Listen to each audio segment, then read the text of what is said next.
2025 డిఎస్సిలో స్పోర్ట్స్ కోటాలో ఉద్యోగాలు పొందిన వారి వివరాలు ఇవ్వాలంటూ మాజీ మంత్రి వైసీపీ నేత పేర్ని నాని దరఖాస్తు చేశారు.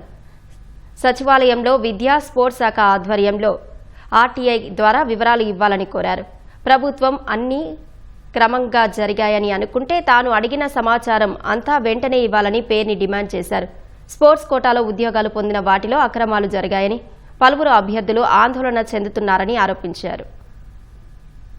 ఏ జిల్లాకు ఆ జిల్లా కలెక్టర్ కార్యాలయంలో వారి పేర్లు, వారి మార్కులు, వారి ర్యాంకుతో సహా లిస్టులు కట్టాల్సినటువంటి సాంప్రదాయం ఉంటే ఎక్కడ ఏ జిల్లా కలెక్టరేట్లో కూడా ఎక్కడా కూడా మెరిట్ లిస్ట్ ఇంతవరకు కట్టనటువంటి పరిస్థితి.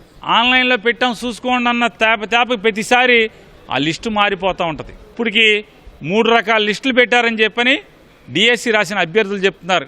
డిఎస్సి ఎగ్జామ్ రాసినటువంటి పిల్లలు కాదు, పిల్లల యొక్క తల్లిదండ్రులు కానీ తాత ముత్తాతలు ఎవరు చూసినా కూడా అర్థమయ్యే పరిస్థితులు ఉండాలి. మా పిల్లవాడికి ఎన్ని మార్కులు వచ్చినాయి, మా మనవరాలకి ఎన్ని మార్కులు వచ్చినాయి, ఏ ర్యాంక్ వచ్చింది, ఏ క్యాస్టు ఏ కేటగిరీలో మా వాడికి పోయింది, ఎందుకు ఉద్యోగం వచ్చింది, ఎవరికి అర్థం కాదు.